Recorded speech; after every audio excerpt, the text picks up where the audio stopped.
Hey, this is Pat Mesiti-Miller. The following podcast contains language and disturbing content that may not be appropriate for all listeners. There's also one part that's kind of gross. Discretion is advised. Yeah, so we organize with people on the inside. Yeah. So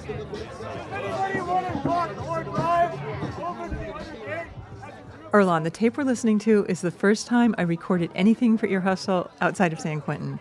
You didn't go that far. No, you're right.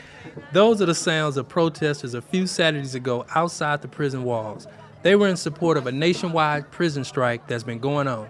It's hard to know how many prisons are participating in the strike, but we do know that the main grievance of the strike organizers is what they're calling slave labor conditions in American prisons. So, you and Pat Mesiti-Miller went outside the prison to record sounds of the demonstrators. Yep.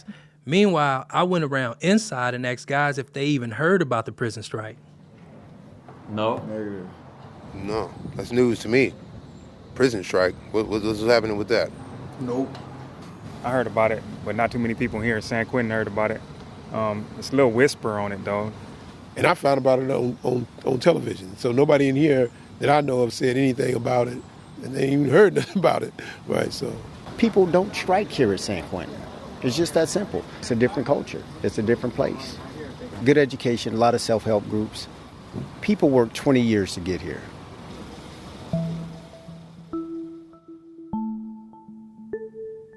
It seems to me there's a disconnect between what was going on outside the prison walls and what people were saying in here. Right. Guys inside just haven't heard that much about the strike. Yeah, it's true. And a lot of guys in San Quentin are on their way out, and they don't want to do anything that might jeopardize their release. Yeah. But that don't mean that they don't care about the issues the strikers are protesting. Mm-hmm. This is Lonnie Morris, who has been in prison since the 1970s and seen pretty much everything. At this particular prison, there are a lot of opportunities, a lot of programs, and I'm very thankful I'm here and able to participate in those programs. But in other prisons, there aren't. You know, there's prisons where there's very few people come into because of the accessibility to prisons. Some of the conditions are horrendous. People don't have some of the same amenities that we have in this particular prison. So I think it's good that people find ways to protest and to bring attention to conditions that are inhumane in some cases and just not right.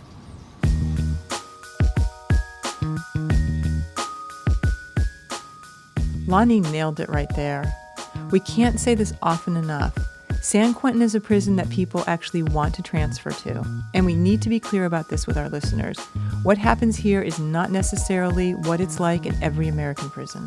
Though San Quentin got its issues, I've been through a number of prisons, and if I had to be in any prison, I'd rather be here. Mm-hmm. Most prisons aren't like this. Most prisons simply don't give you the opportunities that we got here.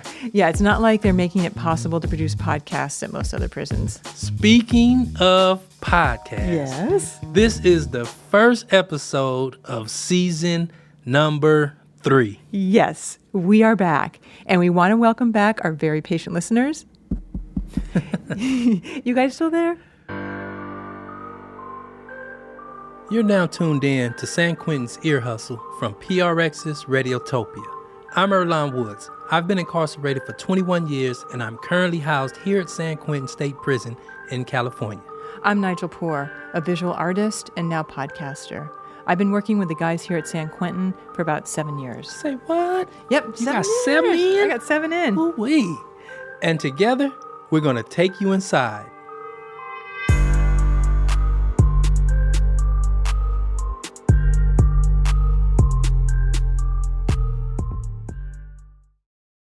We are so happy to be back. We got so much to talk about. But damn it, Erlon, we are far behind. We are seriously behind schedule. And it's not our fault, though. Nope. This summer, when we were supposed to be getting ahead of our news stories, San Quentin went on lockdown. You never know when it's going to hit.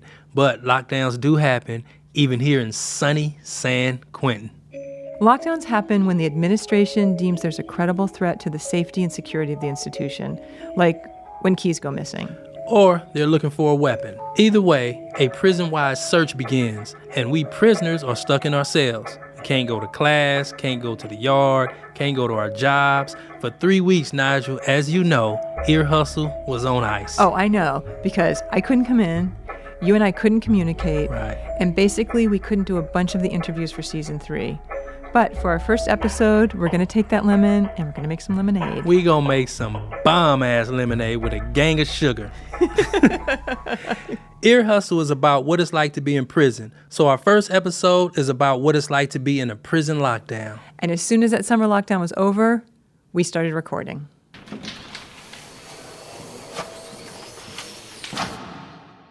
I love graham crackers, banana, and peanut butter and jelly sandwiches. That's Michael For me, what Williams. I like to And do like a lot of is I other save guys, man, they really talked about food during the lockdown. I mean, a lot. Well, you know, one day you may get graham crackers. So you got to hold on to the graham crackers. Then the next day you'll get a banana.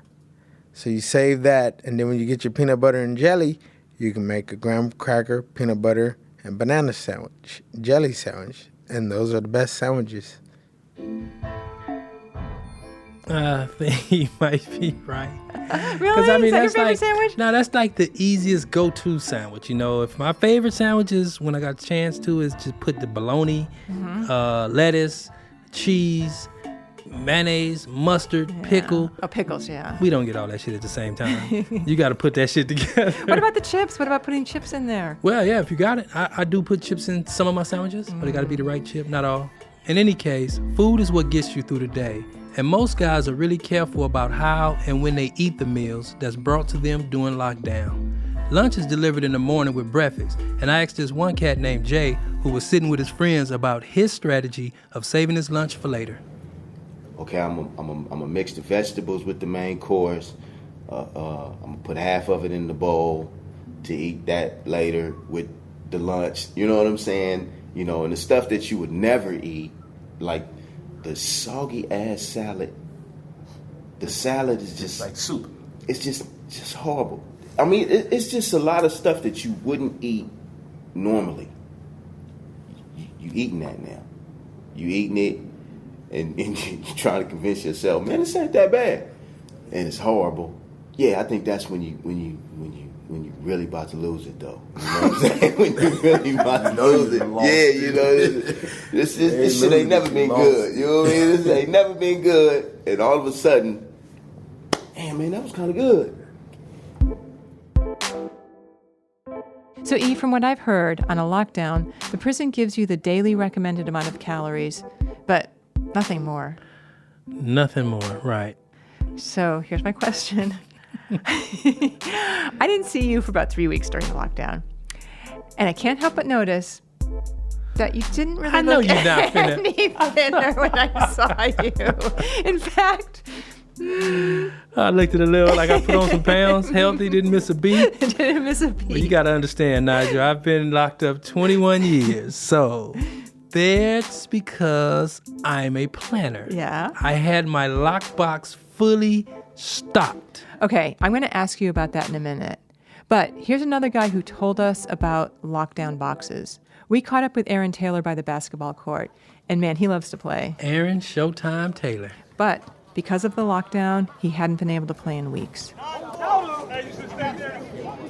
A lockdown box is what we call an earthquake kick. So it originates from being on the level 4 where them lockdowns extend.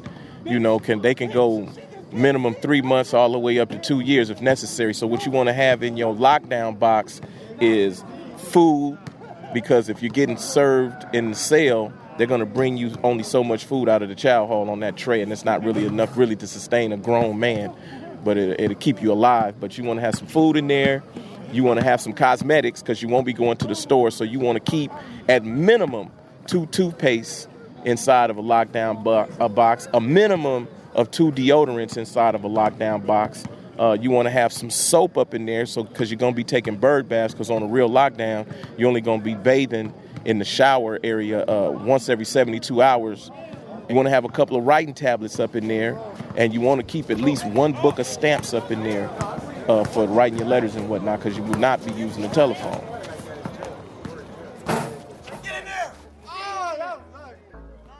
So Aaron mentioned taking bird baths, and I know what that is, but can you explain how it's done? Taking a bird bath It works just like a bird in a puddle, just shaking around. Just dipping into the water. Same thing. Okay, I can picture that. But instead of a puddle, I use my lockdown box. So that's one of those large plastic storage containers. Exactly. And what I do is I just take it and I dump all that stuff on my bunk. Mm-hmm. I fill it up halfway with water, step into it, and get my lather on. And I take some regular water, clean water, and just pour it over me, and it's over. I'm clean and fresh, smelling good.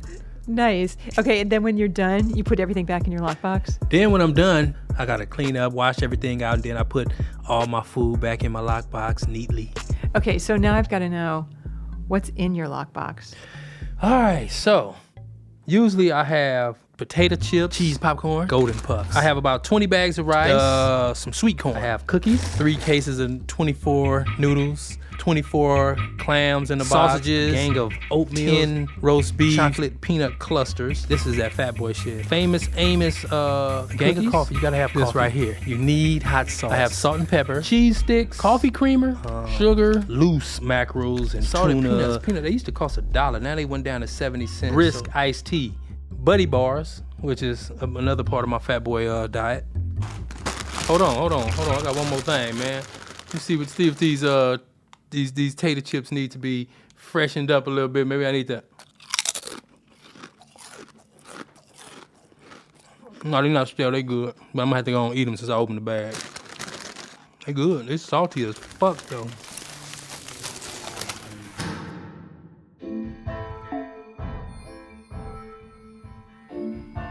So I've also heard about guys getting written up for having too much state-issued food squirreled away. So how come you're not written up? Well, the difference is they have state food. That's the food that the state provides for you.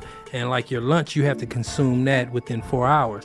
But canteen food and packaged food, that's your personal property. Oh, so you can have as much of that You can have as as you're much able as to that, buy. well, as long as it fit within 6 cubic feet. Because 6 cubic feet is the limit on personal property. Right. But the problem is, if the lockdown is really long, no matter how strict your eating routine is or how well stocked your lockbox is, you're gonna run out of Zoom Zooms and Wham Whams. This is Michael Williams again. So one day I'm sitting there and I'm hungry. So I looked in my bowl, I had some Thousand Island dressing. And I made me a Thousand Island sandwich. And I've told myself, never again will I eat a Thousand Island sandwich. Never again. That was my lowest point of my life, to have to eat a Thousand Island sandwich. Yeah. I mean, it seems tasty. Thousand Island. Hey, man, hold up. Thousand Island is the secret sauce for Burger King. Yeah, but just on bread? They put it on a bun. Just Thousand Island and bread. There. No, that is a low point. Sorry, that's a low point. I mean, I think just dipping bread in water might be a low point. Okay. I mean, you're right. Yeah, there's been times. It could always get worse. You know, there's been times on lockdowns where I have to call a couple doors down to see if they got some bread. Because I got the peanut butter and jelly, I just ain't got no bread. And people actually will share? Well, you got to fish down there to get it, you know. And be like, hey, you guys got some bread down there? And I say, come on down. So fishing is something we talked about in season 2. Right. You send a line out from your cell, somebody pulls it in, they hook something on it, right, and then you pull it back up. Yep. Could be food, could be a note. Could be anything. But what if nobody on your tier has what you want? Back end fishing. Yes, this was new to me. Fishing on the back end. Hey, Jessie, when was the last time we spoke with you? Last season, I think a couple months back. We talked about my first fishing experience. I learned how to tie a line and catch something from another cell. Exactly. Last season, Jessie explained the technique of fishing on your tier. So we brought him back to explain how back-end fishing is done. And this is kind of the gross part. So don't say we didn't warn you. So there's certain times, right, when you can't fish out the door. So you figure out a different way to talk and fish at the same time. So we take the water out the toilet. So run with us. How do you take the water out the toilet? Yeah, how do you take the water out? Yeah, it's not a laborious process. It's just kind of nasty at first, you know, because you got to get a milk carton, empty milk carton or plastic cup. Then you pull it out and then dump it in your sink. Yeah. Okay. You know, and then it goes down the drain, right? But once you get it to where it's low enough, then you got to put your hand inside with the carton in order to pull out as much water as you can. And then you hear, you know, the air running through the pipe. Really? Yeah. and you hope that nobody flushes. So, Have you done this? No, so I'm used to this conversation, so I'm gonna let you enjoy your interview. Go. Okay, but I just want to ask you this: you've done this? Yes, I've done it, but he said he put his hand in the toilet. See, so when it get to the level and I can't get no more, I do booty scoots on it, booty suction. You know what I'm saying? No. I just sit on it. You just sit on the toilet and you just go up and down, and it suctions. It stops the air, so the pressure is pushing the water down. But where's the water go? It goes somewhere else. It goes to somewhere else. The problem with that is I couldn't do it because my butt wasn't big enough, to cover the whole toilet seat. So I really couldn't do that part. Are you waiting? Okay, so Jessie told us about one of his adventures in back-end fishing, and this is the really gross part. I was on the 3rd tier, and I was actually fishing some food with the guy on the 2nd tier. Mm-hmm. I was trying to get him the food. But one floor is like 12 feet. Right. So I had to make a fish line. Yes. Out of a sheet. So I cut a sheet and then attached a staple on it. Uh-huh. And then when I flush here, my line has to go past his toilet. Okay. So that when he flushes his line, it'll get entangled on mine. And he can pull my line into his cell. And once he has it in his cell, then we got to take the water out of the toilets again. Oh, my God. And that's where, the shitty part comes in, because your hands are literally going to get feces on it, because you're going to pull in this sheet, right? And it has to be thick because you're going to pull a soup or a Snickers or some rice or some beans, and it has to be thick enough, to withstand the weight and not get cut. I think everybody's going to have this expression that Nigel has right now. She's like, oh. It just silenced like, me. She's like, no breath. Like, oh. I know. Like, how much excrement is on it? And what are you wearing on your hands? A skin. You don't have gloves? You're wearing skin. No. They're not going to give you gloves. God. So you've got someone else's shit all over your hands? Yeah. Okay. Yeah. Okay. All right. It's the first time you fished like this? Like, did it take a lot to talk yourself into doing it? I was hesitant, to put my hand inside the toilet, and just pull something out of it. But necessity, it was one of those things where like, man, I got to do it. The guy's hungry. He already told me, he needed some food and stuff. And I had it. So it was one of those things where loyalty came before, my own comfort. But it was, I even had a hard time eating for like 2-3 days because I didn't think that my hands were clean enough. But I said, you know what? So being on lockdown, it was probably fun for him. Yeah. Ain't nothing else to do, really. Well, it's a good challenge, right? It's a challenge. Yeah, I mean, you always find something fun to do, Fishing gives you a pastime.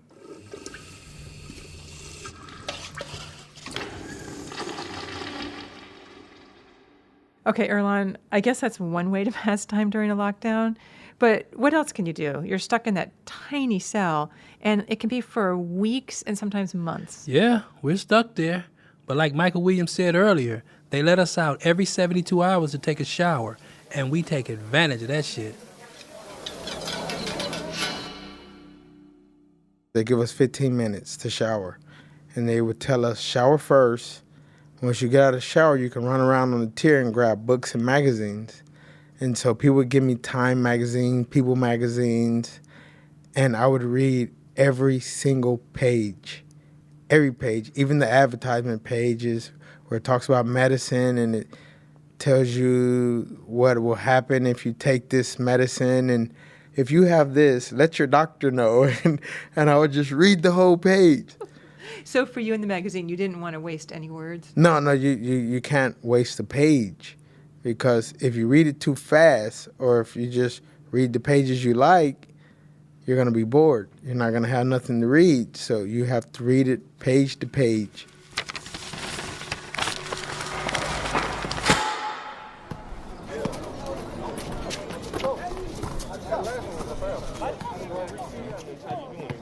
For me, it was a vacation, I hate to say it this way, but it could have lasted another month for me. So you kept you up on Young and the Restless? No, I don't watch much TV, but what I did catch up on was Democracy Now! I watched the PBS NewsHour, Washington Week. On Sundays, I was able to get my Sunday morning political on like this, right? 7:30 to 8 o'clock, I watch Face the Nation. At 8 o'clock, I watch George Stephanopoulos. 9 o'clock, I catch the second 30 minutes of Face the Nation. And then later on that in the evening at 5 o'clock on 11.2, I can catch the new dude on there on Meet the Press. And then if I miss that at 5 o'clock, I can catch Meet the Press at 2 o'clock in the morning. But yeah, I get to get all my political shows in. I'm a political junkie.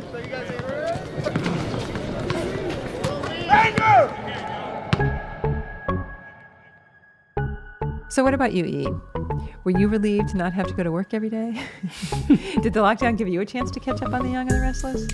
So, the lockdown, I did watch The Young and the Restless. You did? I did. What year did you start watching that? Probably, so that's something you watch when you come to prison. So I'll say start probably in 1988 when I first went. You know, that's where I first got up on soap operas because it just passed the time. How many evil twins have they had in the plot lines? Well, I mean, you have a few. Right now, the plot lines ain't that, sorry about that, Young and the Restless, but y'all gotta step y'all shit up. I did get my sleep. I did read a little bit. I did respond to letters. So listener letters? Yes. Nice, I had a lot of time to sit back and respond to a lot of letters. So was there ever a point where you were lying in your bunk and you thought, man, this just sucks? Not 1 minute of it. Not 1 second of it. You got to think, prior to being locked down those 18 days, we probably been running raggedy since the first season. That is true. We were running raggedy. It's not only you, but a lot of guys here at San Quentin are running raggedy. That's because we working hard. We run a tight schedule over here, Nigel.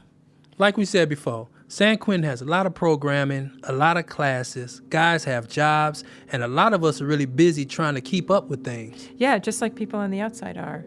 So since I've been here, there's never been any super long lockdowns. I think the longest was 3 weeks, maybe 4 weeks. But in other prisons, maximum security prisons, they can go on for months and months. So I can see how 3 weeks off might feel like a vacation after all of that hard work. True. I mean, we have it easier here in San Quentin than most prisons, but some things are the same no matter where you go. You have bad food, TV, books, and, shall we say, limited social opportunities. I mean, basically, it's just you and your cellie. And what if he starts to get on your nerves? That has to happen. Just imagine being in a 5-foot by 10-foot concrete box with another person and not being able to get out when things go wrong. Oh, God, it's got to be tough. It's fucked. Ugh. Here's Michael Williams again, and he went through plenty of long lockdowns in other prisons before coming to San Quentin.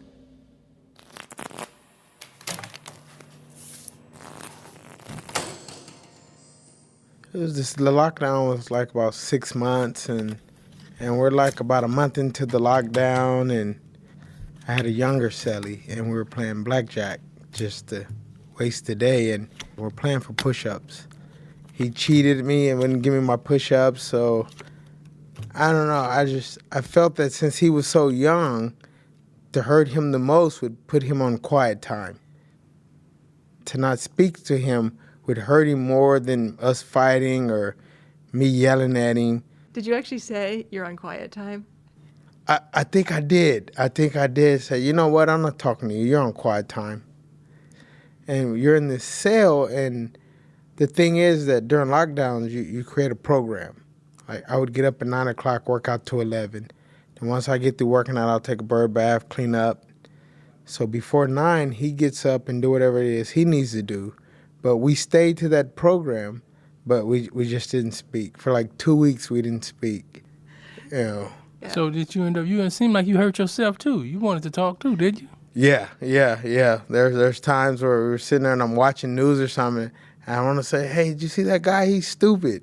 But then I remember like, oh yeah, I'm mad at him. I'm not talking to him. That's why I was sitting there with my teeth clenched.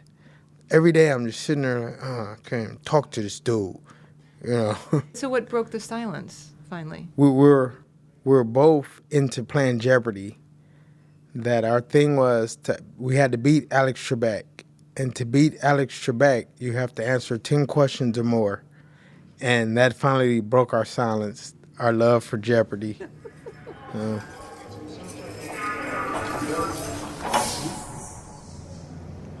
my cellie, you know, he had 2 sweatshirts. This is Jay, the guy with the soupy salad, and he's been through a lot of lockdowns with various cellies. But the cellie with the sweatshirts, he was memorable. So he would take one sweatshirt and wear it like a sweatshirt. And he would take the other sweatshirt and wear it like pants, you know, just to keep warm, right? So he had that on one day. And he had these flip-flops, these shower shoes. And the little piece where your toes go in, it kept coming out. So he kept fixing it the whole day, right? He kept fixing it. So he was standing at the door, and the flip-flop came out again, and he just looked at it, and then he looked up to the ceiling and said, "God, please." And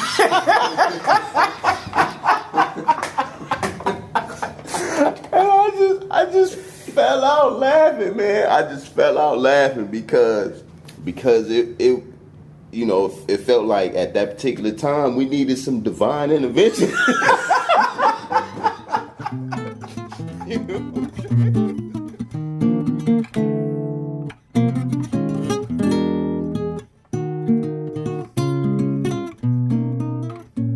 Earlonne, I spend a lot of time with you guys, and I've gotten used to how much you laugh over really hard things. And these guys can laugh about lockdowns now, but I just imagine when you're in it, there's gotta be some really tough times. Yeah, it can be hella stressful, especially the long ones, and it can really wear on the person's mentals. So, what have you been doing the last couple weeks? Well, we just finished a long lockdown. One of the guys we spoke to after our latest lockdown was Lee Jasper. Some listeners may remember him for his guitar playing on previous episodes. Shortly before the lockdown, Jaspar got a new cellie. 22-year-old kid. And he was half black and half Hispanic. Very traumatic childhood. His father spent his life in prison. His mother's a dope addict. Just a miserable childhood, right? But the young man's friends asked if he could sell with Jaspar, probably because he's kind of a father figure in here and a safe person to talk to. And when I met him, I invited him into my cell. I said, you can, because he couldn't live anyplace else because he was slightly effeminate, though he doesn't claim to be gay.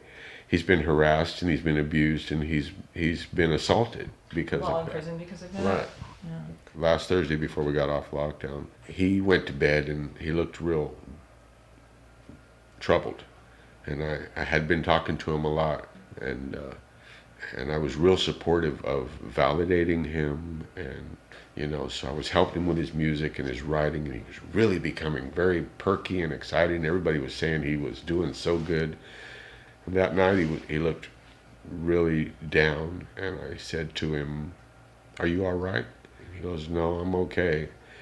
And we went to bed, and in the middle of the night, because I've been blessed with an enlarged prostate, I sat up to use the bathroom, and the whole edge of my bunk was wet. And I went, "What is this?" And then a drop of something hit me on my leg, and I looked at it, and it was blood, and I went like this, and I rubbed my nose because I thought maybe I had a nosebleed or something was wrong with me, and there was nothing on my face. And I looked up, and the edge of the bunk above me had droplets lining it. And I went, "Oh my God, what is that?" And I jumped up and I turned the light on, and his whole bunk was full of blood. He'd put a tourniquet on his left arm and took 2 razor blades and put them into a toothbrush and just gouged out that whole vein. Right?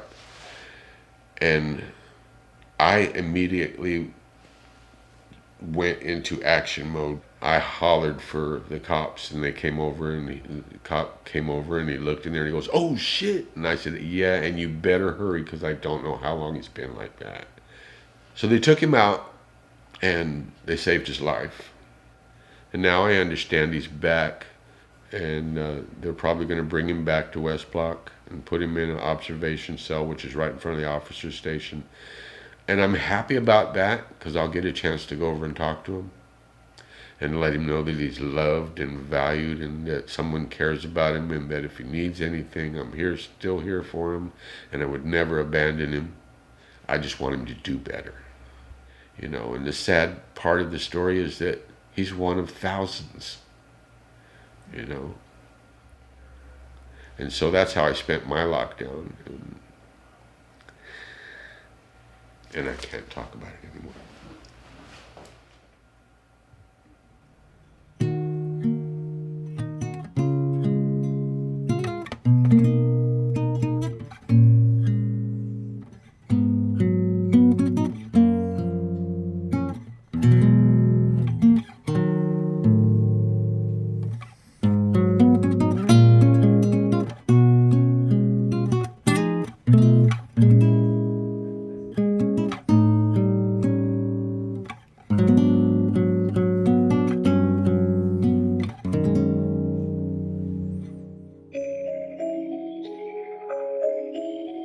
So this last lockdown lasted about 3 weeks. Right. Erlon, do you know if they ever found what they were looking for? You never hear that part. You hear rumors, guys are always talking a gang of shit, but the truth is, we don't know why these lockdowns begin, we don't know why they end. Like a lot of things in prison, we have no control.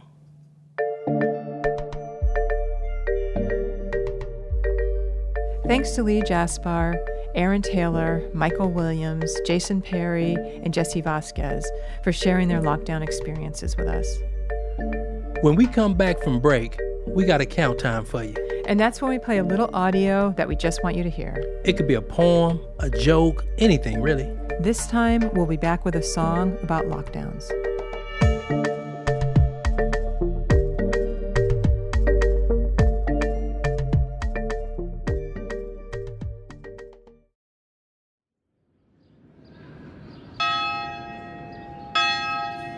All right, let's go, let's go. Count time, let's go.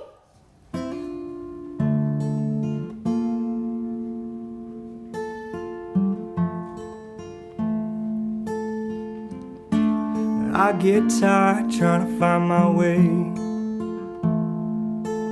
On this lockdown, I'm a prisoner of my mind and myself so far away.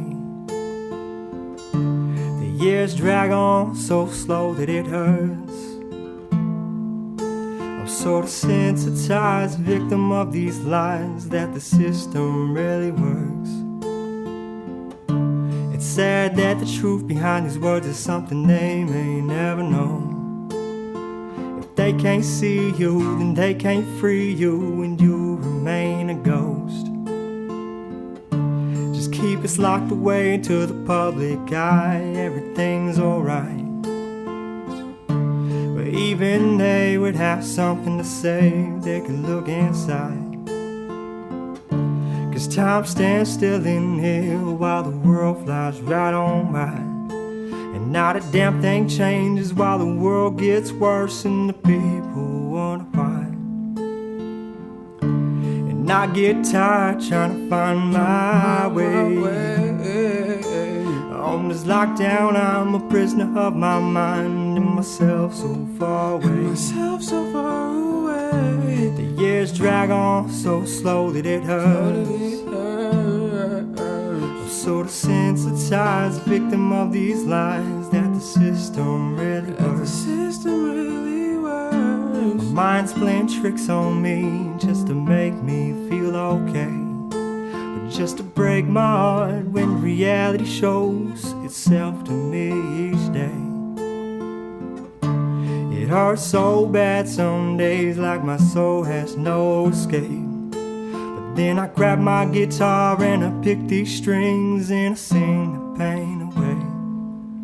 Like I get tired trying to find my way. On this lockdown time, a prisoner of my mind and myself so far away. Years drag on so slow that it hurts. So desensitized, victim of these lies that the system really works.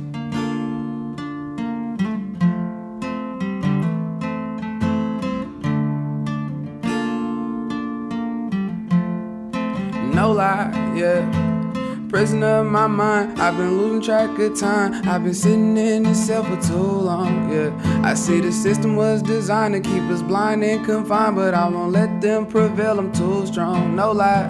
These lockdowns on the compound so cold, got you starving to death cause the mess they serving enough and it's so gross. And you can't go to the store, so once that earthquake hit get low, it's gonna shake up everything. Once everything is gone, do you know what it's like to have no soap and only shower twice a week? Mostly bathing out your sink with no toothpaste to brush your teeth, I swear it's deep. Do you think that's how you treat a human being? I wish the ones that's in control would truly disagree, no lie, cause I get tired trying to find my way on this lockdown time, a prisoner of my mind and myself so far away. Years drag on so slow that it hurts. So desensitized victim of these lies, that the system really works. The system really works. That was Gregg Sayers and Maserati E performing their song, Lost in Time.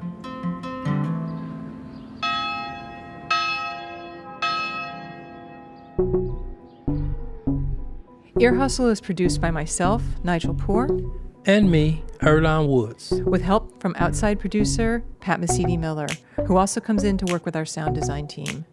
This episode was scored with music by Antoine Williams, David Jessie, and Lee Jaspar. Curtis Fox is our story editor, Aaron Wade, our digital producer, and Julie Shapiro is our executive producer for Radiotopia. We want to thank Warden Ron Davis, and as you know, every episode has to be approved by this guy here. This is Lieutenant Sam Robinson, the Public Information Officer at San Quentin State Prison. We are into Season 3. We are not locked down, and I do approve this story. Well, so you're saying we're not going to be locked down when this episode airs September 12th? I can't make any promises, but as of right now, with me in front of this mic, we are good to go. San Quentin is normal status.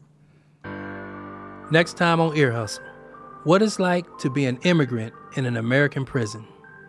Even though I was housed as black, all the blacks knew me from being from Europe. They hear me in the visiting room talking Swedish. Pratar så här. Om jag bara pratar svenska, som när jag pratar med min flickvän på telefonen, eller om jag... Man, you really spit that shit, huh? In the meantime, check out our website, earhustlesq.com, where you can sign up for our newsletter. And Erlon, guess what? What's that? We have some new merchandise this season. Mugs. Coffee mugs. That's what's up. And they're available on our website, earhustlesq.com. Ear Hustle is a proud member of Radiotopia from PRX, a collection of the best podcasts around. Hear more at radiotopia.fm. This podcast was made possible with support from the Chan Zuckerberg Initiative, working to redesign the justice system by building power and opportunity for communities impacted by incarceration. I'm Erlon Woods. And I'm Nigel Poor. Thanks for listening. I'm not sure how many passes we actually did, but I managed to get a whole case of soup, which is 24 chicken soups, right? 5 bags of rice, 5 bags of beans, 2 Snickers, a bag of oatmeal cookies, and a bag of chocolate chip cookies. Radiotopia from PRX.